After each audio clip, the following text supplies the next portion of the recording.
కర్ణాటక ఉడుపి జిల్లాలోని శంకర్పూర్ పట్టణానికి చెందిన రైతు జోసెఫ్ లోబో ప్రస్తుతం వార్తల్లో నిలుస్తున్నారు. తన 1200 చదరపు అడుగుల టెర్రస్పై ఆయన అరుదైన పండ్ల మొక్కలను పెంచుతున్నారు. వీటిలో మియాజాకి మామిడి గురించి ప్రత్యేకంగా చెప్పుకోవాలి. లేత ఎరుపు రంగులో కనిపించే ఈ మామిడి ఒక్కొక్కటి 10,000 రూపాయల వరకు పలుకుతోంది. కేజీ అయితే 3 లక్షల వరకు వెళ్తోంది. ఇంతకీ ఈ మియాజాకి మామిడి ప్రత్యేకత ఏంటి? ఇది ఎందుకంత ఫేమస్? దీన్ని ఎలా సాగు చేస్తారు? మియాజాకి మామిడి పళ్ల పుట్టినిల్లు జపాన్లోని మియాజాకి ప్రాంతంగా చెబుతారు. సారవంతమైన నేల, అనుకూలమైన వాతావరణ పరిస్థితులు ఉన్నప్పుడు మాత్రమే ఈ మామిడి పళ్లు కాస్తాయి. మియాజాకి ప్రాంతం సమశీతోష్ణ ప్రాంత పరిధిలో ఉంటుంది. ఇక్కడ తగినంత సూర్యరశ్మి, గాలిలో తేమ, అగ్నిపర్వత విస్ఫోటం నుంచి వచ్చిన పదార్థాలతో ఏర్పడిన సారవంతమైన నేలలు మియాజాకి మామిడి పండ్ల సాగుకు అనుకూలంగా ఉంటాయి. అక్కడ మియాజాకితో పాటు ఇలాంటి అరుదైన రుచులు, రంగులు కలిగిన మామిడి పండ్లు చాలా పెరుగుతాయి.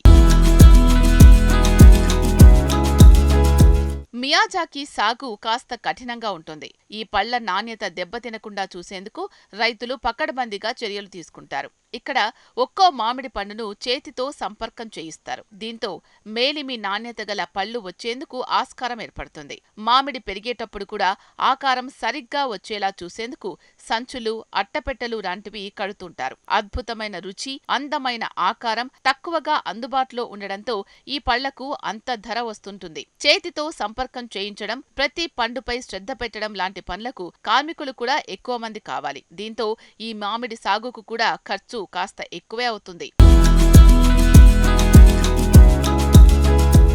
మియాజాకి జపాన్లో మాత్రమే కాదు, భారత్లోనూ అక్కడక్కడ సాగు చేస్తుంటారు. అయితే వీటికి పైన చెప్పుకున్న వాతావరణ పరిస్థితులు, సారవంతమైన నేల తప్పనిసరిగా ఉండాలి. పశ్చిమ బెంగాల్ బీర్భూమ్ జిల్లాలోని దుబ్రజ్పూర్కు చెందిన షాకత్ హుస్సేన్ అనే రైతు కూడా వీటిని పండిస్తున్నారు. సిలిగుడిలో ఇటీవల జరిగిన మ్యాంగో ఫెస్టివల్లో వీటిని ఆయన ప్రదర్శనకుంచారు. ఈ మొక్కలను తను బంగ్లాదేశ్ నుంచి తీసుకొచ్చారని ఆయన చెప్పారు. ఆయన పండించిన ఈ పండ్లలో ఒకటి 10,600కు అమ్ముడుపోయింది. 2017లోనూ జబల్పూర్కు చెందిన రైతు సంకల్ప్ సింగ్ పరివార్ కూడా ఇలానే అనుకోకుండా తనకు దొరికిన టెంకను పాతిపెట్టారు. అయితే చివరకది మియాజాకి మామిడిగా తేలింది. ఈ మామిడి పళ్లను కాపాడుకునేందుకు ఆయన గార్డులను కూడా ఏర్పాటు చేసినట్లు అప్పట్లో వార్తలొచ్చాయి.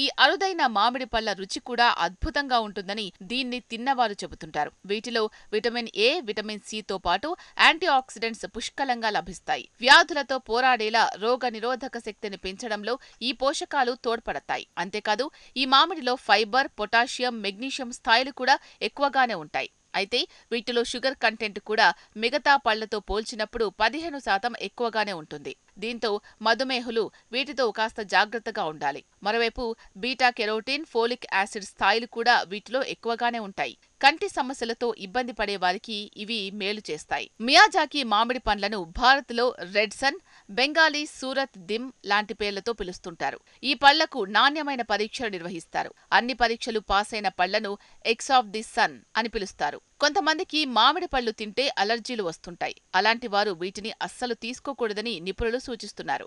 మరోవైపు మధుమేహంతో పాటు కిడ్నీల సమస్యలు ఉండేవారు కూడా వీటిని ఎక్కువగా తీసుకోకూడదని చెబుతున్నారు.